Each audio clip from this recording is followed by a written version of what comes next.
late is early? Well, early after we readjusted the schedule, you know. But we gave you fair notice on that. First, I'd like to welcome 40 students from the Defense Information School today, students and instructors from the school, which is out at Fort Meade, Maryland. This is when people think of public affairs, they think of briefings like this and the DDI press office and people answering your questions, but a lot of what we do is communicate with the military. And we do that through Armed Forces Radio and Television, through a series of newspapers around the globe, through broadcast to ships and delivering tapes to ships. And it's these people who train at DINFOS that do that job and do it extremely well. So welcome. And with that, I'll take your questions. Yes. Ken, can you talk a little bit about the Bosnia portion of the Secretary's upcoming trip? Notice some wire traffic, that there's a bit of consternation among the allies that the U.S. has been moving ahead on decisions vis-a-vis Bosnia without, fully keeping them abreast of the situation. Is that your read? Well, first of all, I think you've mixed apples and oranges here. The Bosnia portion of the Secretary's trip is to have Thanksgiving dinner with the troops. And he's going there to meet American soldiers who are away from home on Thanksgiving, and also a small group of Russian soldiers who will be joining American soldiers for Thanksgiving dinner. That is the purpose of his trip to Bosnia. In addition, he'll participate in an award ceremony for General Nash. So this is basically a trip with a focus on soldiers. The second issue about the Allies, I can't really explain why they feel that way. We have been, I think, assiduous in announcing what our policies are. We've certainly been very involved in discussions from the certainly from the Bergen Conference in October on. We have laid out exactly what our views were and what our concerns were, and we're continuing to do that today. My impression is that, and based on conversations with the Secretary, based on his conversations with other NATO defense ministers, that people are pleased by the U.S. Position, and they understand why we made the decision we made, and they're generally very supportive of it. Yes? Update on the number of troops in Zaire and where this stands at the moment. Are you sort of in standby while the diplomats sort it out, or where is that? You took my map, I think, didn't you? There are about 330 or 40 people in the theater now. When Captain AA comes back, I'll give you the exact numbers on where they're dispersed. Basically, most of them remain in Entebbe. We have some in Kigali and also some in Mombasa, Kenya. This number is actually down by more than 100 from last Thursday when I briefed you, because a TALSA unit that had gone to Mombasa has left. So we were in a position to build an air bridge when we have to do it. We've sized our mission to what we think we might have to do, but basically no decision has been made to go forward. The TALSA unit is redeployed to the States? It's been redeployed to Kuwait. And if in fact there were some clips in the early bird this morning that said that a broader multinational military effort may not be necessary, if that is in fact the case, would the military people that we have down there stay to assist in the relief effort, or would they come out? I think all of that remains to be decided. We've been willing to participate in a relief effort from the beginning. In fact, that was our goal. Our goal was never to mount military operation in Eastern Africa. Our goal was to assist in the provision of humanitarian aid and to assist in the repatriation of refugees. The refugees have been repatriating themselves very quickly and smoothly, so that's a part of the job we haven't had to take on, and that's one of the reasons why we and the rest of the international community are still watching and waiting to see what the best course of action is. Just a sec, let me bring you up to date on the numbers if you're interested. There are a total of 358 Americans in the region. That includes 243 in Entebbe, 26 at Kigali, and 89 in Mombasa. Yes? Now that some of the prepositioned assets have gone elsewhere, how much has this whole prepositioning effort cost? I'm afraid I can't answer that question. I just don't know. I mean, I'll try to get the answer for you if we know. Mark? Going back to Bosnia, it seems inconceivable that after almost a year now, no war criminals have been arrested, in the sense that no one has bumped into any war criminals. Do you find that inconceivable? I don't find it inconceivable because it's happened. Therefore, it's easy to conceive. Is there any consideration given to changing the mission and the S4 so that there's a more likelihood they'll bump into some of these war criminals? Let me make a couple of points about that. The first is that the atrocities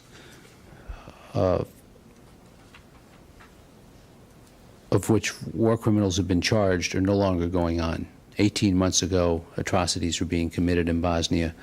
No atrocities we know of have been committed since the Dayton Accords, in fact, since a little before the Dayton Accords. So there's been a year or longer of no atrocities. Secondly, a number of these war criminals have lost or been pushed out of the positions of influence they held prior to the Dayton Accords. We've been reading recently about the dispute over General Mladic with the president of the Republic of Srpska, for instance. So there have been changes in their position. Some war criminals, a small number, have been turned over to the war crime tribunals at The Hague. It is the job of the parties to the Dayton Agreement to collect and turn over war criminals to The Hague. It is not the job of I4. The position of I4 has been very clear from the beginning, which is it will not go out and seek war criminals. It will not collect war criminals. I4 is not a police organization.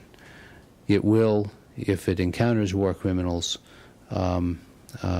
detain them and turn them over to the proper police authorities. That is the rule under which I4 has been operating, and it's also the rule under which the stabilization force will operate. We do not anticipate any change in that rule under the stabilization force. Yes, Otto. Speaking of war criminals, is it the Pentagon's opinion that General Mladic remains in control of the Bosnian Serbian military, in spite of his being fired by the interim president? This is clearly something that's being worked out now within the Republic of Srpska, and it's not something that I want to. Clearly, the president of the Republic of Srpska is in the process of putting her own people in control of the military. You know, who's giving orders? From our standpoint, from our intelligence, who's giving orders to the Bosnian Serb troops? Well, I think the important thing to focus on here is that there is now peace in Bosnia, and neither the Serb army nor the Federation army is fighting at this time. So, in a sense, they aren't being ordered around as armies as they used to be. That's the most important thing to focus on.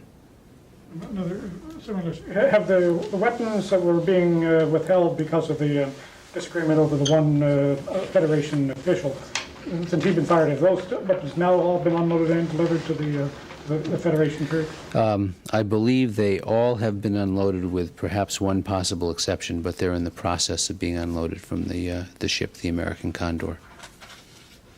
Yes?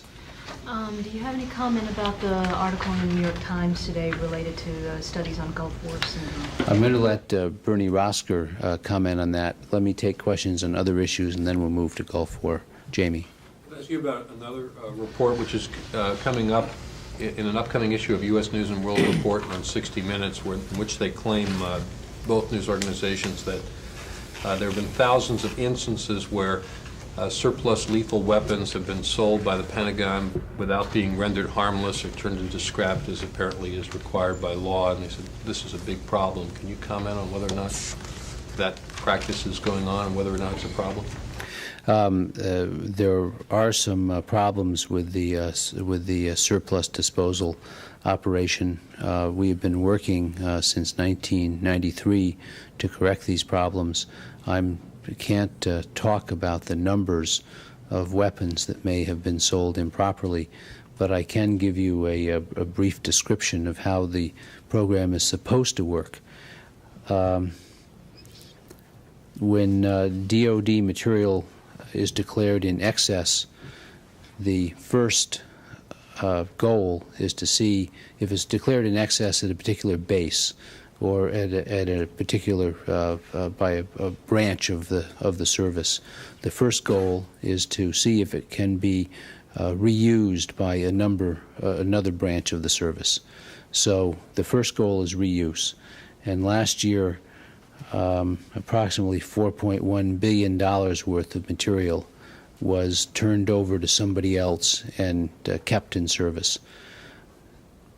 That's in terms of acquisition cost, original acquisition cost. So it's used car lot cost would be a lot less, but that's the first goal. The second is for those that cannot be used by someone else in the military, is to demilitarize it if it's a weapon, and much of this stuff isn't weaponry, as I understand it, so that it can't be used for military purposes, and then sold or destroyed. And I think it's in this area that the U.S. News and the CBS people have been looking, and there have been some problems. I don't know the magnitude of the problem there, but we've been working hard to try to reduce these problems. The third priority is to transfer or donate the equipment if we can't sell it, either in its demilitarized form or sell it for scrap. Obviously, some weapons, like an old tank, presumably could only be turned into scrap and sold. So that's the third, is the transfer donation. And while doing all these things, the goal is to try to maximize the amount of revenue we get through the disposal of surplus items.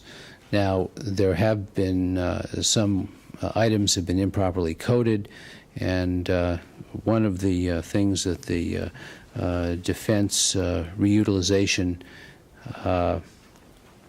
Agency has been working on is trying to figure out a more foolproof way of disposing of and demilitarizing equipment, and that's included coming up with sort of reviewing the way 6 million items are coded and carried in their catalog of items that are disposed of. That's one of the things that's been happening in the last couple of years on this. What's the coding supposed to do? The coding is supposed to make it easier. Thanks a lot. The coding is supposed to make it easier to figure out what to do with a piece of equipment when it comes up. I mean, we don't have generals supervising this stuff as it leaves logistics centers or bases and goes into the disposal area. So it's supposed to make it easier and more foolproof when we identify stuff that can be sold right off, that can be transferred to state or local agencies, or that has to be demilitarized. To whom have some of these weapons been improperly sold? Well, I don't know that. I mean, are we talking agencies or individuals or other governments? Well, usually dealers buy this stuff. Frequently dealers would come and buy this stuff, and then they resell it. Now, there are rules against reselling certain types of material to foreign governments, and we do work carefully with the customs agency to enforce those rules, and we have been redoubling our efforts to work with them to deal with these problems. Does the Pentagon believe that any of these weapons made their hands into governments hostile to the United States? I can't answer that question. I just don't know. What about to militia organizations? I don't know the answer to that question either, whether some of it has gone to militia organizations. Is this something you could find out, take today? I will try to find out. And how much does the U.S. recoup in, or how much does the U.S. get from sales of this in the last, say, fiscal year? Last year, in fiscal 95, the last year we have figures for the Defense Reutilization and Marketing Service. We disposed of, we sold $302.3 million worth of equipment. And as I said, $4.1 billion worth of equipment. This was the $302 million worth is what we received, cash money for this stuff. The $4.1 billion worth of reused equipment I spoke of earlier is at the purchase value, so obviously it doesn't take into account depreciation. Do you know how much was given away, the value of what was given away? I don't know that. I'm in the process of trying to get figures. This was just handed to me, but we don't. We only focused on this about 15 minutes ago, and because of my dedication to briefing on time, I didn't have the necessary time to gather all the facts here on this, but they're coming in at a rapid rate. However, this is something about the American condor, so I won't read it to you. When you said there were problems, were you talking about problems of them being sold to the wrong people? It sounds from your answers like those are not the problems you're talking about. I think there are several problems. The first problem is that material that should have been demilitarized has not been properly demilitarized and is sold when it shouldn't have been. That's the first problem. The second problem is that as a result of this, some of it may have ended up in places we wouldn't want military equipment to end up. That would happen through dealers. But that's what I'm trying to find out. That's what the two things I've agreed to get answers on is whether this has gone to foreign countries, some of it's gone to foreign countries, and whether some of it's gone to militia groups. Now, I want to point out that we may not know who the end users of these are because we don't, unless we sell them directly to end users, we might not trace them through dealers. But we will do our best to find out. Are there any regulations on who the dealers are that you can sell them to? Well, there are. That's an interesting question, and I don't know the answer to that question. Glenn Flood is the font of knowledge on this, and he'll be able to give you the answer to that question. There are certainly concerns about selling them to improper people, but I don't know whether those are concerns or whether they're actual regulations. This being the military, I'm sure there are regulations governing end sale. News organizations that were previously cited are going to report that millions of dollars surplus weapons were found in the hands of foreign buyers, particularly in China, and that also ended up in the hands of Russian organized crime groups. Russian organized crime groups? I can't confirm that. I cannot confirm that. And do you know how much was sold directly to China? I do not. I doubt if any was sold directly to China. You said earlier that I think you said there were problems and you're working to correct them. Can you give us an idea about what kind of corrective action is Well, I gave you a long description of coding, of trying to come up with a more accurate coding technique that will make it easier to deal with these. My understanding is that there were catalogs put out of excess equipment, and there were also auctions. And I'm not an expert on the auction process or on the catalogs, but a lot of this stuff is sold in sort of a fairly organized and unexciting way, I think. And the question is, have we been adequately supervising what's sold and how it's sold? That's what we've been trying to address for the last several years, and the recataloging is part of that. Is this just a case of some things slipping through the cracks, or is there a big problem where a lot of things are getting out that aren't supposed to get out? Well, if I don't know the dimensions of the problem, I don't think it's a huge problem. The military has been downsizing. The size of the active duty force has been cut by 33%. Our bases have been cut by almost 30% under the BRAC process, and therefore we need less equipment. In the Navy alone, the number of ships has declined by about 200 or more, I think, and I think you could find comparable reductions in equipment and weaponry across the board in every service. So there has been, over time, either because it's wearing out or because we don't need as much for a smaller force, there has been, over time, a fairly large number of sales made. Why isn't it just destroyed? Why is it resold? Because that wouldn't be maximizing our revenue. What we're trying to do is find the balance between getting as much money as we can for this excess equipment and disposing of it in a way that is not improper. Are the proceeds of these sales dedicated to some special purpose, or do they just go into general accounts around? My impression is they go back into the general funds. Can you describe what you mean by demilitarization? You mean taking the military insignia off of a piece of equipment, or making the weaponry? No, I think making it in some cases, making it so it can't operate as a weapon. Well, what would a dealer want with a demilitarized weapon anyway? Well, one thing a dealer might want is scrap. So some weapons could be demilitarized and actually turned into scrap and sold as scrap. You could imagine a Jeep that had a machine gun on it. If you took the machine gun out or the weapon mounting off, it could still operate as a Jeep or as a vehicle. You could do that with trucks as well. That would be one example of demilitarizing a piece of equipment that would still be useful. Can you go back to the coding again? So every piece of equipment has a code, some sort of coding system on it that's supposed to tell the seller or the handler that they are supposed to demilitarize it? Is that what the coding system does? There are, starting in 1993, we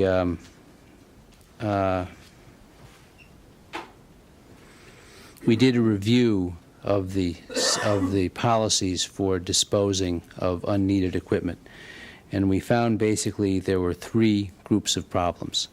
The first was that there was either a lack of clear policy or a failure to follow the policy that did exist, and that pertained especially to the procedures for demilitarizing and the types of equipment that had to be demilitarized.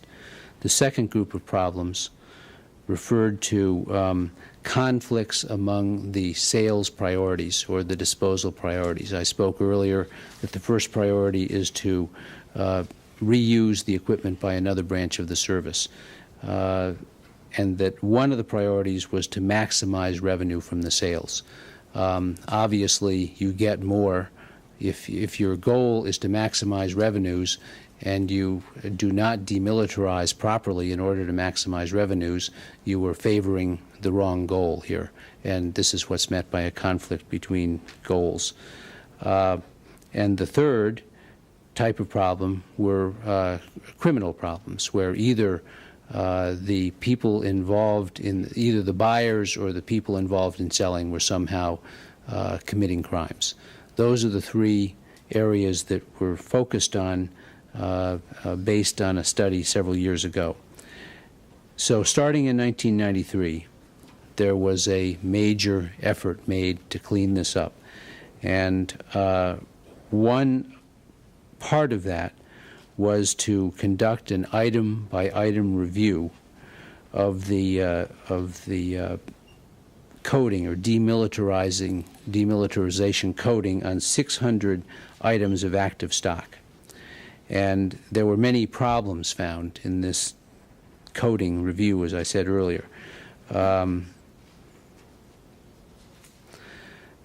instance, some spare parts of major items that applied only to weapons that should have been demilitarized and could only be used in weapons were just lumped together as parts, sort of undefined parts. So in other words, you might come in and buy parts to tanks that had been lumped improperly together as just sort of undefined spare parts. So a new manual was developed to help managers manage the demilitarization and surplus sales process. And one of the things it did was to help them correct wrong coding decisions so they didn't mistakenly lump together specific items as more general nondescript parts, and also to give them better guidance on how to correct errors once they found the errors existed. And we are in the process now of rewriting manuals and procedures that haven't been previously cleaned up. There seems to be a lot of interest in this, and I would be glad to bring down a reutilization expert, if you'd like, to brief you further on this. Maybe we can do it today. Think we can find somebody who can come down today and talk about this? We'd vote for today. Okay? Yeah. Can I ask a Zaire question then? Sure. Do any of the American assets in the area, are any of them able to tell you or give you a better sense of the refugee problem in Zaire? Any numbers or anything? There were reports on the wires today that there are huge numbers of people queuing up near Goma. We're still trying to get a handle on the Right, number. so are we. But basically, there were, we think, between 550,000 and 600,000 people have already left eastern Zaire and gone into Rwanda. In addition, there are probably another nearly 100,000 people who have gone into Burundi or Tanzania. Maybe some of those into Rwanda as well. So they've gone in more from the south into other countries rather than up by Goma. There have been, over the last several days, large groups of refugees moving up just inside Zaire, moving north and along Lake Kivu.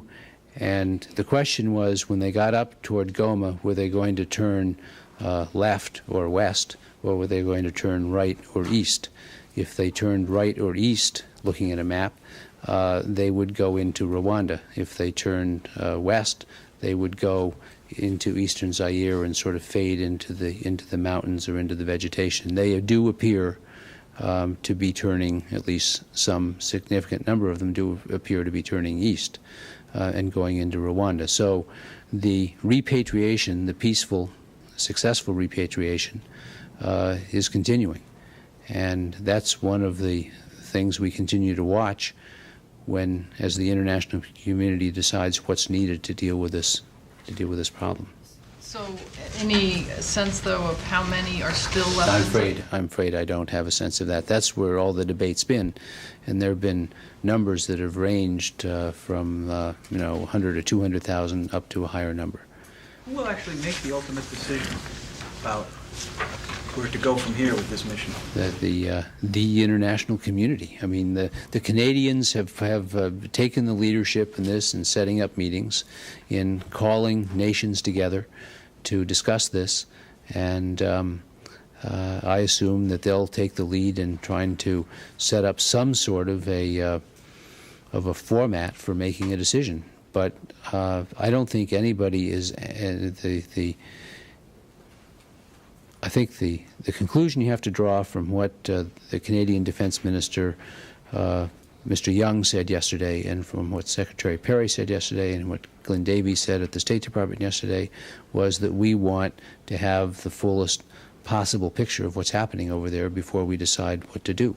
And right now, the picture continues to change, so we're continuing, and it's changing in the right direction. Brian. Can you give us an update on the Navy surveillance flights over there? I understand they've picked up again, and are they flying higher than they were last week in light of that? Last week, the P-3s were flying high enough to avoid being shot at or being hit. They were shot at, they weren't hit, and they continue to fly at a height that keeps them safe. we have actually boosted our P3 fleet, and I believe we're in the process of moving in 2 other P3s now, and there will be a total of, I believe, 3 there by the end of today or early tomorrow. Where are they based? They're based in Entebbe. On to Gulf War. Next briefer, please. We may be able to keep you here all afternoon if we get a reutilization guy here after Bernie Rostker. Good afternoon. Why not? Be happy to take any questions.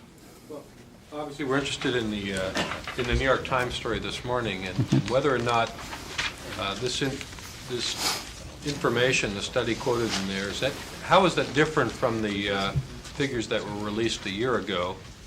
And do they answer the question, can we answer the question at this point whether or not there is in fact a higher incidence of not life-threatening but nevertheless debilitating ailments among veterans who served in the Persian Gulf as opposed to troops who didn't go? I'm not sure of the reference to a year ago, but I would say that in some ways this is not new news. The study was briefed at the annual meeting of the American Public Health Association on October 31st, 1995. And let me quote from the abstract. Deployed Seabees self-reported a higher prevalence of exposures and symptoms, as well as a higher source of abnormal psychological variables. The study is in its final peer review, and it will be published, we expect, within the next 6 months. The study does show a higher rate of symptoms, self-reported symptoms, among Seabees who served in the Gulf than among their colleagues who did not serve in the Gulf. The study does not deal with cause. It does not deal with medical diagnoses. It deals with self-reported symptoms. These people are not well. They are hurting, and we are committed to first provide them with the medical care that they need, and even if we don't know the cause, we can treat the symptoms, and to try to get at the bottom of it so that we can have an explanation for them, so we can have better medicine, but also so we can better understand this for the future, so we can design our systems to protect our soldiers in the future. Well, just to clarify, the Times report this morning refers to 2 studies. That's right. You were talking about the Gray studies, is it? I was talking about the study of Seabees, which was done by Dr. Gray at the Navy Research Center in San Diego. The CDC study. I don't know anything about the CDC study. I read it just as you do, so I have no firsthand knowledge about the CDC study. How many? Sir, I asked this in light of your remarks 2 weeks ago when you took this job of cooperation with and coordination with other departments like the Veterans Affairs Department. Right. Many of the VA doctors believe that they are the target of a purge, either for their cooperation with Congress or for their research on Gulf War syndrome. I mentioned specifically Dr. Catherine Murray Leisure at the Lebanon VA Center, Dr. William Braunschweiger in the LA Medical Center, both of whom have been dismissed and then under congressional pressure re-extended in the last week. I would have to refer you to the Department of Veterans Affairs. I know nothing of those cases.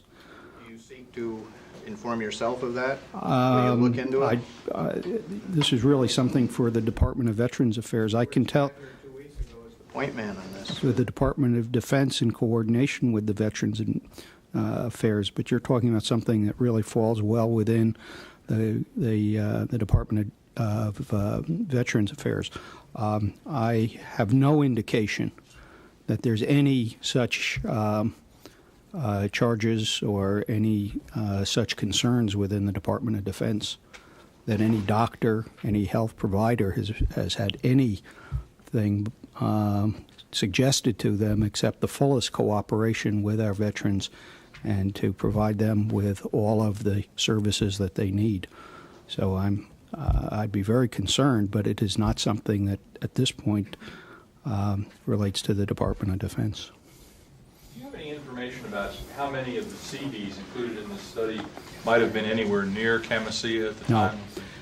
We don't, and I will be going back to the Navy unit and asking them to follow up on the sample of approximately 1,500 with coordination with the CDC. It's not been cross-tabulated with the CDC even. So we have some more work to do, but I want to do that in a way that does not delay the publication of the original study.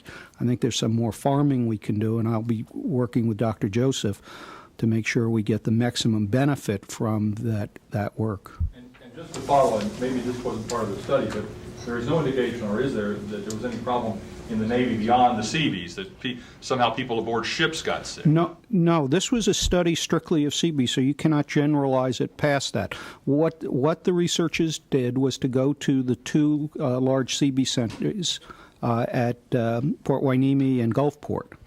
And on a voluntary basis, they involved in the study. They interviewed some 1,500, give or take a few. And a portion of those, I don't have the exact numbers, had been in the Gulf, and a larger proportion had not been in the Gulf. But it was a voluntary study, and it was not a clinical evaluation. Let me stress that we really want people who have ailments, who have symptoms, who aren't well, to come into the CDC if they're active duty or if they're reserves, to go to the Veterans Administration if they're a veteran, to have an evaluation. I'm not into pop medicine and pop evaluations. It's important that a physician see these folks and make a determination of whether there is a diagnosis. And I would remind you that the vast majority of people, both in the VA survey panels and in defense, have straightforward diagnoses. So it's very important that they be seen by a physician and get the proper medical care. I just want to clarify. The New York Times report refers to a study from the Centers for Disease Control that was the early results of which were published in the Morbidity and Mortality Weekly Report from last year. We've obtained a copy of this study, which, as I said, was released last year, in June of last year, and refers to investigation at an Air National Guard unit in Pennsylvania. You don't know anything about this? I have not seen that study. And the same publication was also the source of the epidemiological study of morbidity among Gulf War veterans, referring to the Seabees. So that was the source of both of these. But I have talked to the DoD researchers, and we've been over those results, and it has resulted in my asking for additional correlations and assessment of this particular panel against our CCED. We'll just get back to the larger question. Mm-hmm. The implication in this story is that we now know for a fact that because of this of these two studies, that veterans who served in the Gulf have these illnesses at a higher rate than those who didn't. You use the word illnesses, and the studies use the word symptoms. We know people have symptoms. We don't know the diagnosis of the symptoms. Do we know that they have symptoms at a higher rate, Yes. this is higher incidence than those who didn't serve in the Gulf? Yes, and our point of reference here for our study are 1,500 Seabees who served and did not serve. But you said now those were self-reported. Yes. Doesn't there, if it's self-reported, isn't there a higher inclination of people who have ailments to report them than those who feel fine? And doesn't that suggest that there needs to be more research into this? Well, there is, and as we've said, this isn't the end of the research. It's the start of the research. We're putting millions of dollars more into the research because the most important question is why are people sick? I mean, the press has been telling us, and these studies confirm that there are people out there that are ill, and I see it when I travel around. I was at Fort McClellan yesterday, and I talked to veterans who clearly had symptoms, but they have not. Even working with our people, they do not have diagnoses. The treatment they're getting is of the symptoms, and it's very important that we try to understand what's behind this. But there's no question that these two studies show that people who served in the Gulf have more symptoms, and they're symptoms in the range we're talking about: headaches and diarrhea and those kinds of things. Yes. Things that aren't mentioned, like such as birth defects. There have been studies on birth defects. As you know, there were studies that were released through the New England Journal of Medicine last week on hospitalization rates and mortality. At those levels, birth defects, hospitalization, and mortality, we're not seeing any difference. But that's a high hurdle to jump over.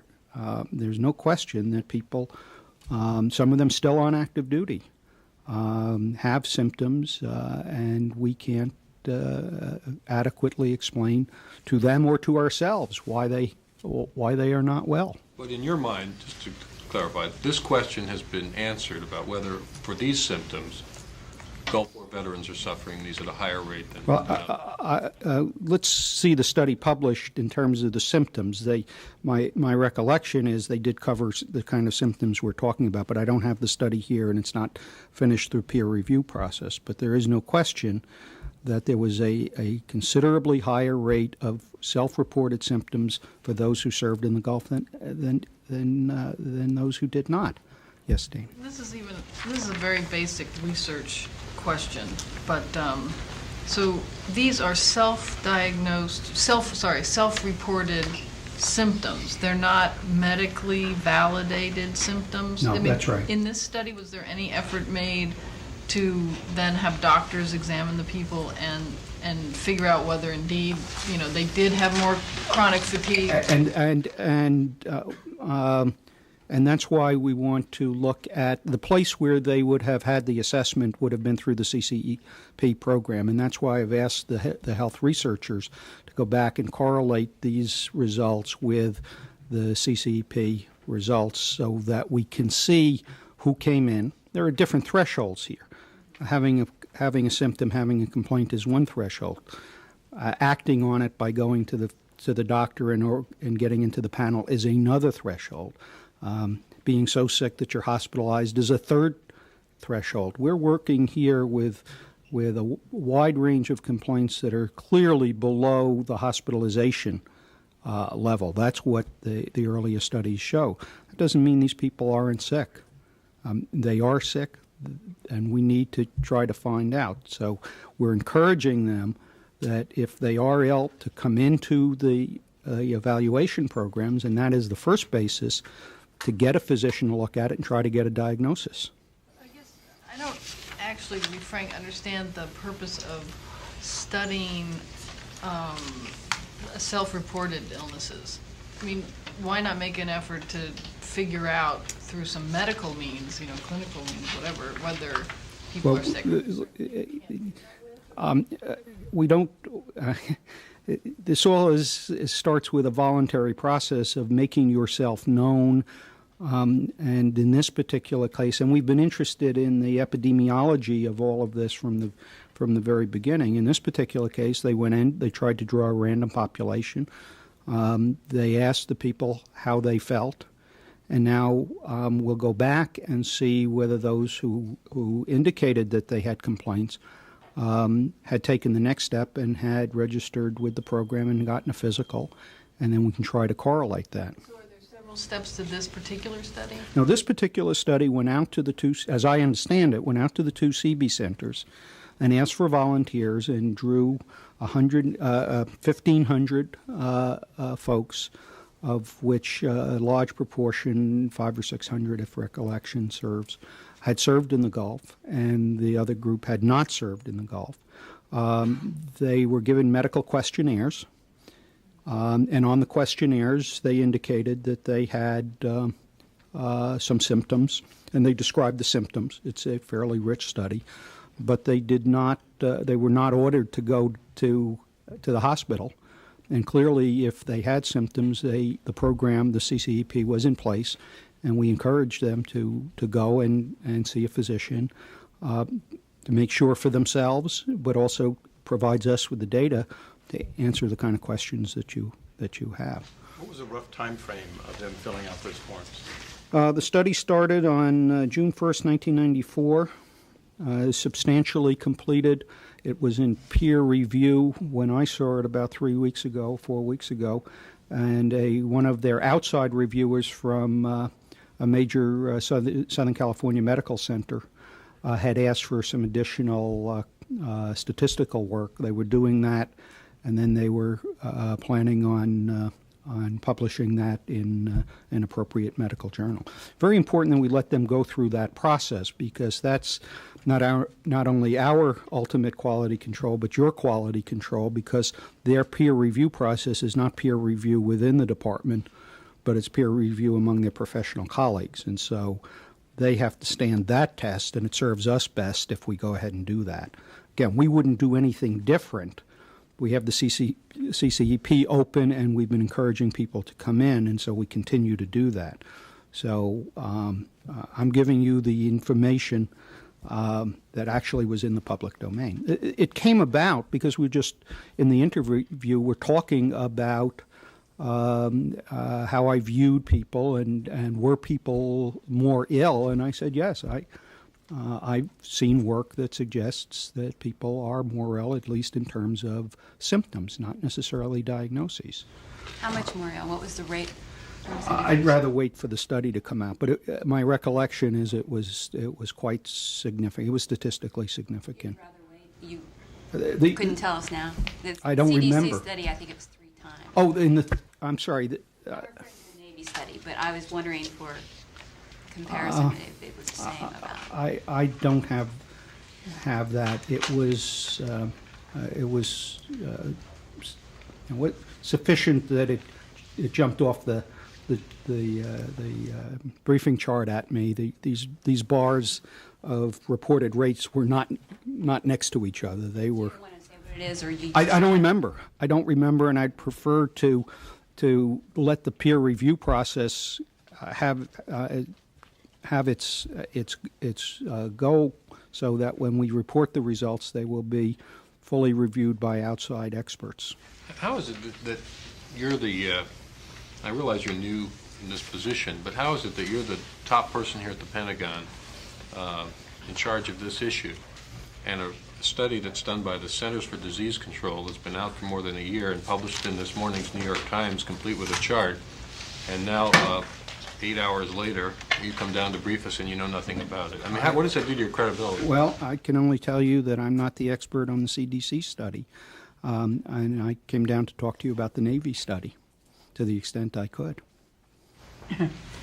Do these two studies still leave open the possibility then that there is a Gulf War illness, or are these symptoms, even though they're roughly the same, so general that there is not a possibility of a Gulf, of a single Gulf War? I don't know.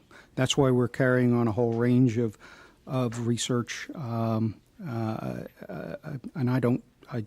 I have no idea at this point whether we will ever settle on a single cause, a syndrome.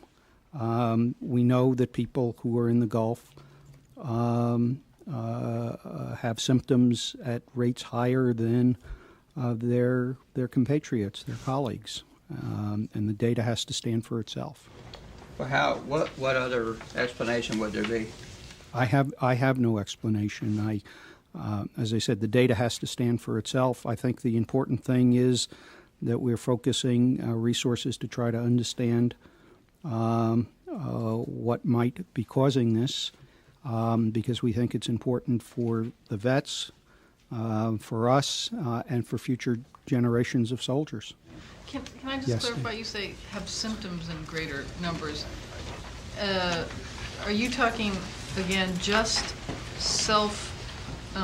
reported symptoms, or are you talking symptoms that have been somehow medically verified? Sure. Or are you lumping them all together? No, I'm not a physician, as you know. I'm talking about the complaints of the vets. Those are the symptoms that they have, and I would draw a distinction between symptoms and diagnoses, and there is no diagnoses here. This is the raw symptoms going in. It's the same thing you all frankly see when you have interviews with vets. You don't have a physician at your side saying, now, is this real or not real? You take what the vet is complaining about, and you report that, and that's important. That's how that person feels. That's has to be dealt with, and has to be treated. You started to list some of the symptoms a while ago. Started with headaches. It's pretty well the standard: headaches, muscle pains, aches and pains, diarrhea, and the like.